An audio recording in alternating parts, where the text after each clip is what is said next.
Allez, salut tout le monde, j'espère que vous allez bien. Je vois qu'il y a déjà un petit peu de monde alors que ça vient de commencer, c'est cool. Ah, ça change du bear market, hein. Bref, comme je vous l'ai dit dans la vidéo qui est sortie aujourd'hui, petit live autour de la blockchain Sui. Je pensais pas en arriver là un jour, mais écoutez, il y a des choses sympas, donc j'ai envie d'aller farmer un petit peu sur Sui. Sui. Je sais déjà d'où je vais prendre mes liquidités. J'ai déjà mon plan qui est tout tracé dans ma tête, etc. Je sais parfaitement ce que je vais faire. Vous allez voir, j'ai déjà fait des petits tests du côté de Sui. Il y a des trucs qui sont très cons sur cet écosystème. Du style, je vais utiliser ma Ledger pour aller utiliser Sui, mais je vais avoir besoin d'un autre portefeuille au cas où. Au début, je vais faire 100, on va voir, mais hier, j'ai fait des tests. À mon avis, je vais avoir besoin d'un autre portefeuille. C'est hyper con la raison pour laquelle j'aurais besoin d'un autre portefeuille, vous allez voir. Mais bon, c'est parce qu'il y a un petit bug autour du Ledger. Je pense que c'est pas impossible qu'il y ait un airdrop de ce côté-là. Mais c'est vrai que c'est pas le layer 2 le plus probable, honnêtement, c'est pas le candidat qui a le plus de chances de lancer un airdrop, hein.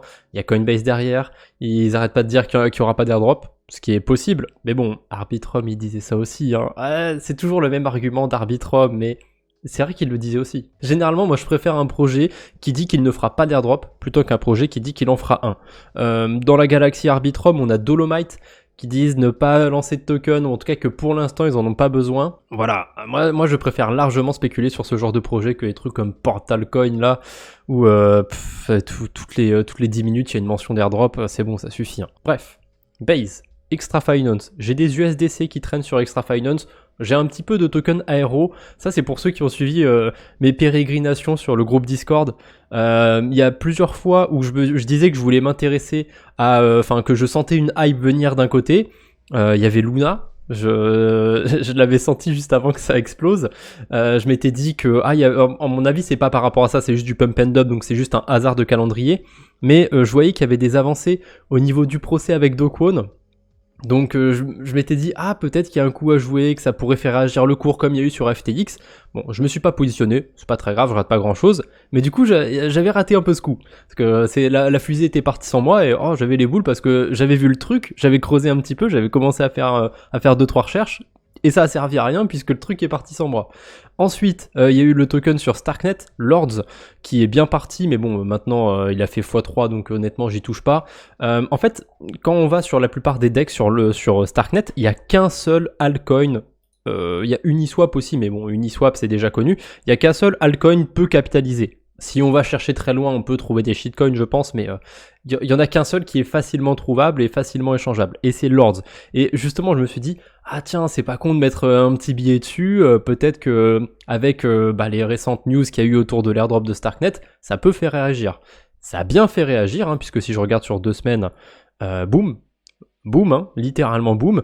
Et voilà, le 1er décembre, je l'ai dit. Ensuite, j'ai été me coucher. Et le lendemain matin, je me suis rendu compte que ça avait pump. C'était parti sans moi. Bon, ça avait pas fini de pump, hein, ça a continué toute la journée. Ça a continué encore. Honnêtement, si ça atteint 1$, c'est déjà pas mal. Ça ferait 50 millions de market cap. 50 millions de market cap pour un projet dont sa seule force c'est le seul alt de Starknet, donc on en achète. À mon avis, après il y a d'autres projets, il y a d'autres tokens qui vont émerger et ce sera plus un problème pour ceux qui veulent spéculer. Mais pour l'instant il y a qu'un token, ça me paraît un peu trop léger.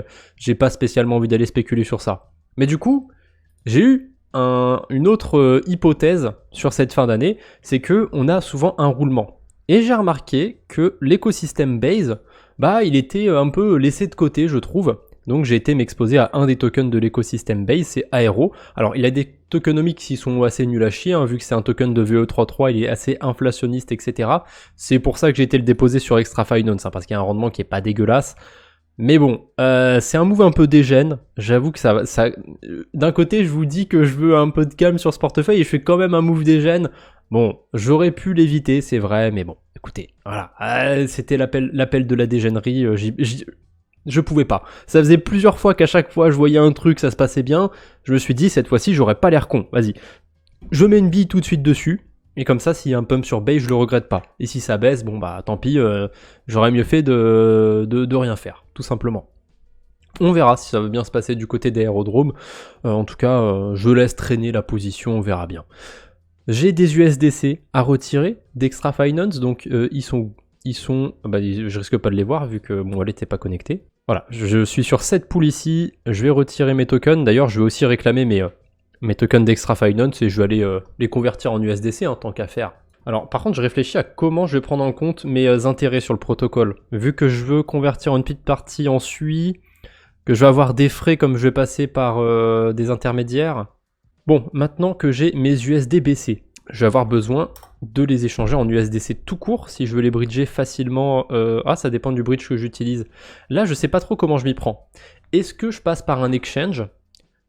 Comme ça, j'ai des SUI. Je pense que je vais faire ça, hein. Ça a l'air d'être le mieux. Par contre, si je passe par un exchange, il me faudra nécessairement des USDC sur un autre réseau. Parce que je pense passer par Binance, ça m'étonnerait que je puisse déposer des USDC sur Base. Donc on va les convertir déjà en USDC tout court. Attendez, je vais vérifier un truc. Il y a plusieurs bridges pour partir de Base. Moi, celui que je comptais prendre, c'est Meson, parce que bah voilà, je pense que j'ai pas besoin d'en parler, hein. Meson, c'est mon bridge préféré. Mais c'est pas toujours le meilleur. Là, il y a 63 centimes de frais quand même. Peut-être que j'ai mieux sur XY Finance et que j'ai même pas besoin de swapper mes USDC. Mais XY Finance, c'est bien parce que avec les L2, on a des frais qui sont pas très élevés. Mais ils trouvent tout le temps des chemins qui sont pétés et on peut pas choisir le chemin qu'on utilise sur XY Finance. OneChain, je sais pas si ça va marcher pour l'USDC, mais je pense. Oh merde, je peux envoyer que sur ces écosystèmes-là. Oh, 9 centimes de frais pour envoyer sur Optimism. Et ensuite, je fais une transaction sur Optimism. Ça, faut pas l'oublier. Tu pars de quelle chain? Je pars de Base pour aller vers Sui. Bon, j'aurais pu le faire en une seule fois avec le bridge de Meson, mais j'ai besoin de Sui. Donc, je vais passer par un exchange. Comme ça, je vais acheter du SUI, et ensuite les SUI, je vais les envoyer sur la blockchain SUI. T'en fais pas, j'ai pris du temps à trouver mon chemin, mais c'est bon. Là, je suis fixé, je sais par où je vais passer. Il faut que je fasse un truc. XY Finance, j'en ai plus besoin. Meson, j'en ai plus besoin. Je vais faire un truc. Je vais devoir échanger mes USDBC en USDC tout court. Il y a 2 stablecoins USDC sur la blockchain Base, comme sur quasiment toutes les blockchains maintenant, c'est chiant. Bref. On va passer sur OnDeFi. D'ailleurs, j'ai 4000 points. Avec la strat que j'ai fait aujourd'hui sur l'Ether stakés, j'ai fait 2 swaps et du coup, j'ai récupéré plein de points. En plus, il y a un petit arbitrage là à swapper mes USDBC en USDC. Je gagne 20 centimes. Ah, moi, je dis pas non. Je gagne 20 centimes, je vais faire un petit peu de volume. Oula, j'aurais pas dû laisser les 1% de slippage. Je risque de perdre 6 balles. Bon, il y a personne qui a des mefbots là-dessus, je devrais pas me faire avoir. Je viens de capter un truc en passant ma transaction, j'ai vu les frais. Qu'est-ce qui se passe sur Ethereum? Ah, le GY il est élevé, mais pas pire, hein, pas pire. J'ai vu la transaction là. KyberSwap, je te déteste. J'ai payé 4 $ de frais. L'arbitrage il a pas marché, j'ai perdu 10 centimes. KyberSwap, je te déteste. En ce moment, KyberSwap, j'allais dire justement que ça marchait bien, qu'ils trouvaient des meilleurs retours que les autres exchanges, enfin que les autres agrégateurs, et que 90% du temps j'utilisais KyberSwap. Mais les 10% sur les 90% du temps où je l'utilise, il y a quelques fois où j'ai ce genre de merde. J'ai eu un taux moins intéressant que prévu. Je me suis tapé 4 balles de frais. En plus, j'ai même pas regardé. J'ai payé comme un teubé. Est-ce que je tente une deuxième fois de passer par KyberSwap? Est-ce que je suis totalement con? Cette fois-ci, je passe par OneInch. On va passer par OneInch. Bah, d'ailleurs, finalement, voilà, mes extras, je vais les convertir en Ether pour rembourser mes transactions, hein, parce que j'ai fait des conneries. Et j'ai dit que j'allais passer par OneInch, pourquoi j'ai approuvé KyberSwap? Bon, c'est pas grave. C'est pas grave. C'est pas grave. C'est pas grave. C'est pas grave. Tu te fous de ma gueule, là, tu te fous... Attendez, mais c'est pas possible. C'est KyberSwap qui fait de la merde. J'ai déjà passé des transactions sur Base, ou sur Optimism, ou sur Arbitrum, alors que le GY était élevé. On n'était pas dans ces sphères-là, on n'était pas sur du 3 $ la transaction, j'ai jamais vu ça. Après, je sais que le prix de l'Ether, il a monté, mais il est pas 3000 $. Non, il est à 2300, c'est déjà pas mal. Hein. Attendez. Me dites pas que ça va être les mêmes frais sur OneInch. Ah voilà, là j'ai 1,30 $. C'est cher, mais je savais que c'était pas 3-4 balles hein, pour passer une transaction quand c'est congestionné. Putain, faut que je sorte. Hier, c'était parfait, les frais, ils étaient 2 fois plus faibles. Oh, peut-être pas 2 fois plus faibles, 50% plus faibles. Dans tous les cas, je vais payer des fees d'enculé. Donc... autant passer sur OneBridge. Et voilà, on verra combien de temps ça va prendre. Putain, 40 centimes pour approuver. Ils sont où mes 2 centimes de frais pour approuver là? Maintenant c'est 40 centimes. Mes tokens extra fine, mes 5 balles d'extra là, ils ont même pas remboursé mes frais de transaction. J'ai plus claqué dans les frais, c'est abusé. Après, ça m'apprendra aussi à faire mes transactions quand le Gwei, il est à... Enfin, le Gwei, je préfère dire Gwei. Quand le Gwei, il est à 100 sur Etherscan, sur Ethereum. Ouais, sur Etherscan, du coup. Bref. Voilà, j'ai bien fait de passer par OneBridge. J'ai 46 centimes de frais, plus 9 centimes du bridge, 55 centimes. Ta-da-da-da-da-tin, ta-da-tin. Et je vais avoir aucun frais sur mes USDC. Après, je suis un peu con. Parce que les USDC, on peut les bridger directement avec CCIP de Circle. J'ai pas pensé à ça. Bon, le souci de OneChain, c'est que je l'ai utilisé 2-3 fois et c'est variable. Un coup, ça va super vite. Un coup, ça va moins vite. Mais j'ai jamais attendu 1 heure ou 2 en tout cas. Ça a toujours été plutôt rapide. Donc bon, bah là, je vais attendre comme un con que mes USDC soient bridgés, parce que qu'est-ce que vous voulez que je fasse en attendant? On va attendre. Hein. Ah oui, il y a des nouvelles quêtes arnaques du côté de Layer 3. C'est les quêtes autour de Base ici, où il faut juste minter des NFT à la con. Attendez, je vais vous montrer pourquoi c'est de la merde. Hop, par exemple, ce mine de NFT, sauf qu'à chaque fois, c'est des mines qui sont super chères. Alors peut-être que c'est des superbes collections et qu'elles vont prendre en valeur et dans 2 semaines, elles font x5. Super, mais moi j'ai pas envie de claquer 30 balles dans un NFT à la con qui me sert pas. Ah, lui il est à 4 $, j'ai rien dit. Ils sont pas tous à 30 balles. Mais bon, 4 $, c'est 4 $. Hein. Est-ce que j'ai vraiment envie de minter un NFT à 4 $ pour récupérer 75 XP sur Layer 3? Hors sujet, t'as un avis sur le drama en cours? Je l'ai dit dans une vidéo de news, il y a sûrement des choses pertinentes qui ont été relevées par Rémi ou quoi que ce soit. Je pense au mouvement qui s'est passé autour du cake bloqué sur StakeDAO. J'ai pas trop suivi, mais j'ai juste vu ce qui s'est passé. En gros, un cake staké sur StakeDAO, ça valait à peu près un cake. Je sais plus ce que c'était le ratio entre les deux. Et maintenant, ça vaut même pas un dixième de cake. Et ça s'est écroulé d'un coup. Je crois qu'il y a une whale qui a été vendre toutes ses parts sur le marché. Du coup, ça a fait écrouler la valeur du truc. Donc je pense qu'il y a peut-être des embrouilles là-dessous, mais je me porte pour aucun des deux partis, honnêtement. J'en ai rien à foutre de savoir qui a raison ou quoi que ce soit. Je m'intéresse pas spécialement à l'un ou à l'autre. J'ai aucune affinité avec les deux me connaissent pas. Bon, je comprends le point de vue d'Emi de mettre ça un petit peu sur la place publique pour mettre un coup de pression, etc., mais... J'aime pas les tournures que ça a pu prendre, pas justement du côté d'Emi et de Julien Bouteloup, mais les gens qui réagissent à ça, et ça a amené un peu de toxicité, je trouve ça dommage. Merci, pas évident de faire le tri. Donc ouais, je peux pas te dire grand chose sur cette affaire, j'essaye de pas trop regarder, pas trop suivre. Je l'ai passé une fois dans les vidéos de news, et je pense que j'en reparlerai plus, à part s'il y a vraiment des gros trucs qui tombent. Et d'ailleurs, pour le fun fact, Julien Bouteloup, il y a pas si longtemps, il s'était fait scam un NFT, mais comme un débutant, c'est-à-dire qu'il avait cliqué sur un lien dans un mail, comme quoi il était éligible à un airdrop, et en fait c'était un scam, il a passé une transaction, il a perdu un NFT. C'est vrai que quand on voit la personne un petit peu, on se dit que c'est impossible qu'il tombe sur ce genre de scam, et pourtant... Bon, après ça c'est parce qu'il l'utilisait par habit. Mais c'est vrai que ça m'avait laissé très dubitatif quand j'avais appris ça, parce que a priori, c'est quelqu'un qui est très très très calé sur la DeFi. Il arrête pas de dire que il a lancé des projets valorisés à 1 milliard, ou je sais plus comment il le dit exactement, mais vous avez l'idée. Je sais pas, ça m'avait laissé perplexe. Après, je peux pas juste me fier à ça et vous dire que il est pas légitime ou je sais pas quoi. Il a quand même monté des trucs a priori, mais bon, c'est marrant de lire un peu le drama de loin, mais moi j'aime pas trop réagir à ça. Ouais, je trouve que je me suis déjà trop éternisé dessus.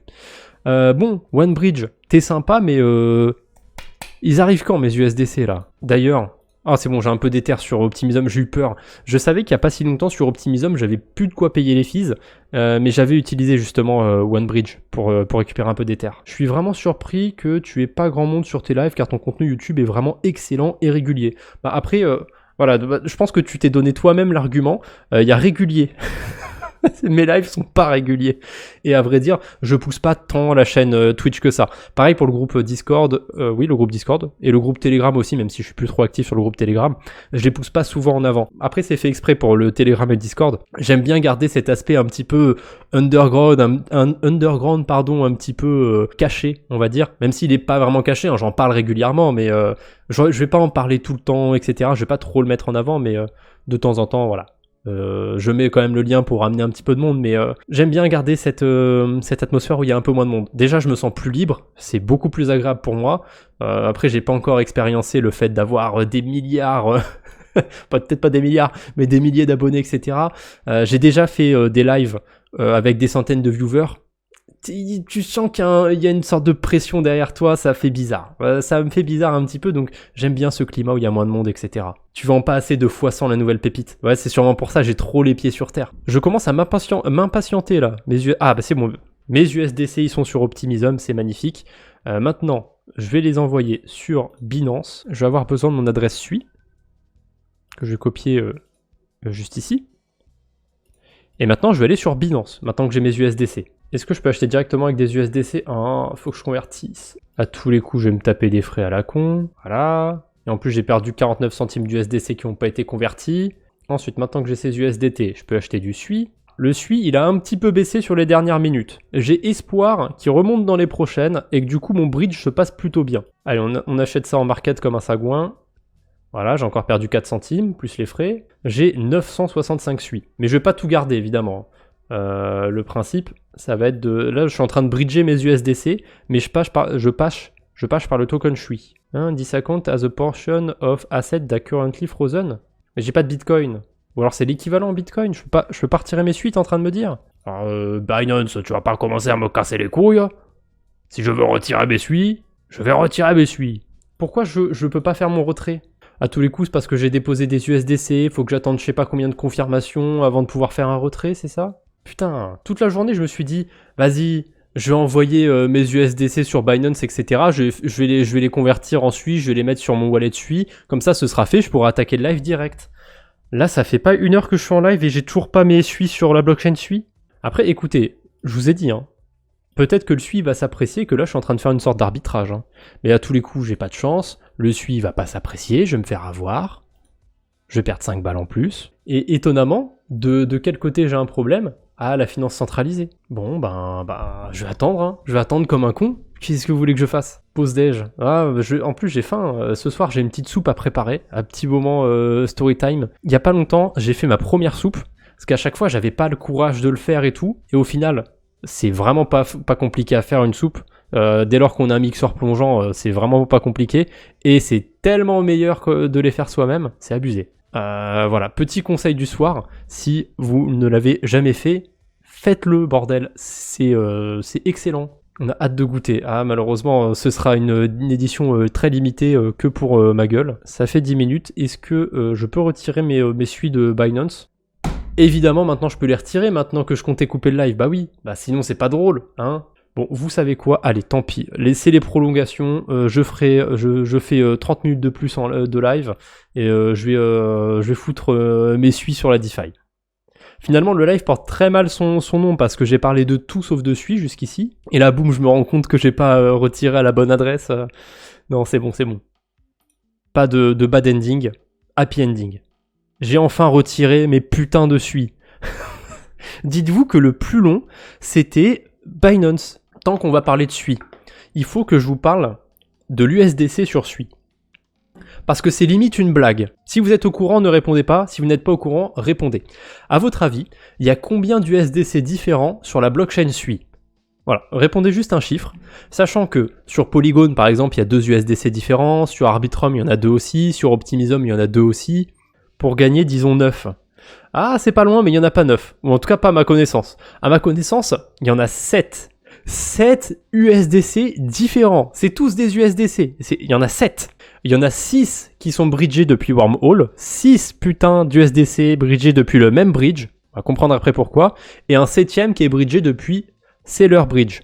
Il y a 6 USDC qui sont bridgés depuis Wormhole. Et en fait, selon la blockchain d'origine, c'est pas le même USDC.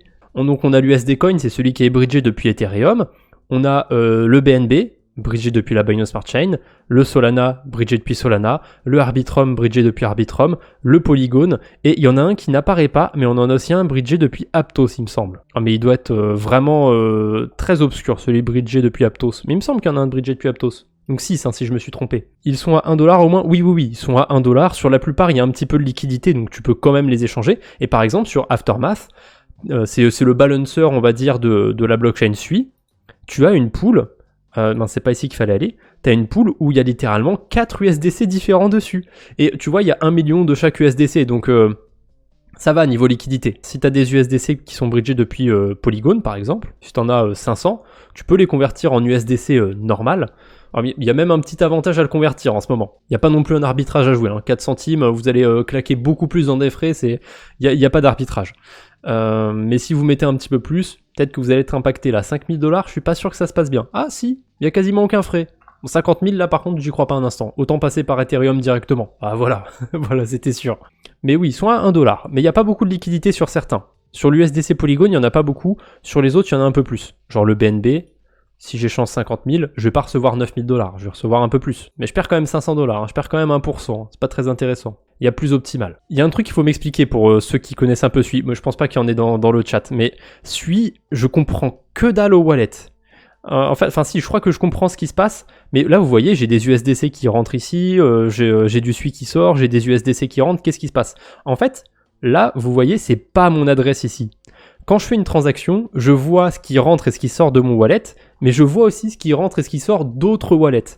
Là, c'est pas dérangeant parce qu'il y a juste 6 centimes qui rentrent sur un autre wallet, mais des fois, vous faites des transactions un peu plus complexes et il y a littéralement une dizaine d'adresses où il y a des mouvements. Allez trouver la vôtre là-dedans, c'est un enfer. Le paramètre sur la ledger, le blind signing, il n'était pas activé, donc ma transaction, elle pouvait pas se signer, donc je suis obligé de la relancer.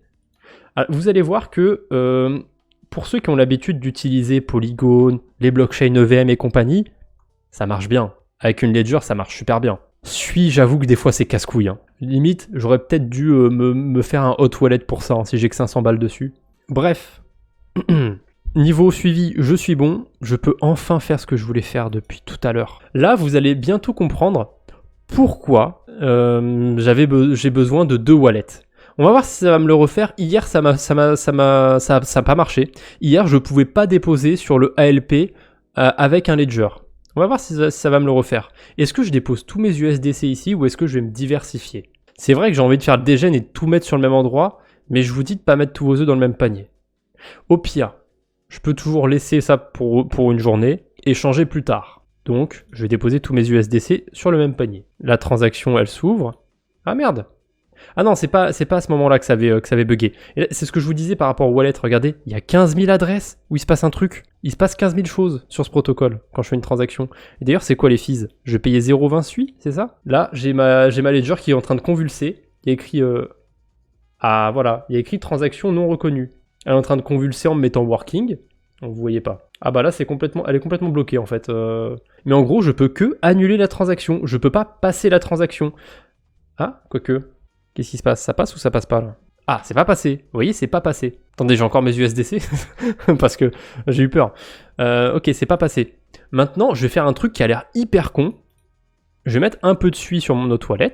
Ok, je vais envoyer un Sui sur mon autre adresse et je vais aussi lui envoyer les USDC. J'ai bien reçu le Sui, donc a priori, je me suis pas trompé d'adresse. Maintenant, je choisis l'USDC, j'envoie l'USDC.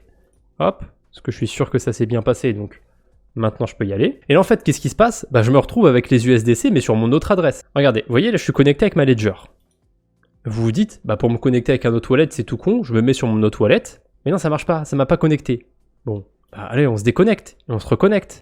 Et il me connecte à ma ledger, ce trou du cul. Il faut bien faire attention à ce que nos deux wallets soient connectés, ou alors, il faut déconnecter le premier wallet, se déconnecter du site, connecter ensuite le bon wallet, c'est un enfer. Quand je vous disais tout à l'heure que c'était un enfer d'avoir plusieurs wallets sur Sui, je mentais pas, c'est un enfer. Je sais pas si c'est Sui Wallet ou si c'est comme ça sur tous les wallets, parce qu'il y a Ethos, il y a SuiEth, il y en a d'autres, mais c'est un enfer. Là d'ailleurs, vous voyez que maintenant je suis sur un hot wallet, c'est pas un ledger, hein, c'est un hot wallet, et maintenant je peux faire ma transaction. Vous voyez qu'elle va passer sans problème. Je vais pouvoir convertir mes USDC en ALP. Cette fois-ci, il ne me dira pas, je sais pas quoi, price, je sais plus quoi. Donc c'est bien comme hier. Ça me fait le même bug qu'hier. Cette transaction, ma théorie, c'est que la transaction, elle est trop compliquée pour être transmise à la ledger. Et du coup, bah, si elle est trop compliquée, je peux pas la valider. Voilà. Maintenant, ce que je fais, c'est que j'envoie mes ALP. Ah bah, j'ai pas copié l'adresse, je suis teubé. Tac, send, j'envoie mes ALP sur ma putain de ledger. Ah, qu'est-ce qu'il faut pas faire pour avoir 70% d'intérêt sur des stables, hein? Bien évidemment, j'oublie pas de me déconnecter 12 000 fois. Je me reconnecte avec l'autre wallet. C'est un enfer. C'est un enfer, j'ai envie de crever. J'aimerais bien dire ça pour rire, mais le live ça fait bientôt 2 heures que je suis en live. Ça m'a littéralement pris 2 heures pour aller de mon point A, c'est-à-dire Extra Finance sur la blockchain Base, jusqu'à mon point B, c'est-à-dire ApeX sur la blockchain Sui. Alors, vous allez me dire, j'ai peut-être cherché un petit peu, j'ai peut-être essayé d'aller d'un bout du globe à l'autre, mais il y a encore du boulot en termes d'interopérabilité entre les blockchains. Il y a des trucs qui arrivent et ça devient de plus en plus simple, etc. Mais c'est pas encore ça. Hein. Surtout quand on est sur des écosystèmes qui sont différents, on va dire. Entre les blockchains EVM, ça va assez vite. Je peux aller d'une blockchain à l'autre facilement. Enfin, ça dépend lesquelles. Là, c'était chiant. En vrai, Sui, c'est pas si désagréable à utiliser. Mais c'est vrai qu'il y a 2-3 trucs qui sont un peu embêtants. Mais bon, c'est un peu parce que je découvre. Peut-être que si j'utilise un peu plus Sui, je serai rodé, je connaîtrai un petit peu les trucs à éviter, etc. Et ça me choquera plus trop, ce genre de choses. Mais pour l'instant, c'est vrai qu'au début, c'est un petit peu déroutant. Quand tu connais pas un écosystème, que tu commences à t'y intéresser, etc. C'était un bon live quand même, hein, quasiment 2 heures. Moi j'étais plus parti pour un truc d'1 heure, 1 heure et demie, mais Binance en a décidé autrement. Si j'avais pas eu le souci sur Binance, ce serait déjà fini, j'ai un peu le seum. Mais bon, c'est pas grave, c'est comme ça, c'est la vie malheureusement. Bah écoutez, on se retrouve bientôt sur Twitch. Finalement, je referai pas de live demain, vu que j'ai réussi à faire mes carabistouilles sur la blockchain Sui. Peut-être que j'en referai un plus tard, ou que je referai des mouvements sur la blockchain Sui. À mon avis, je vais pas rester statiquement que sur un protocole. Je vais aller sûrement faire d'autres carabistouilles. Mais voilà, ce sera l'occasion d'en reparler dans une autre vidéo, dans un autre live ou quoi que ce soit. Sans incentive, tu mets pas les pieds là-bas, clairement.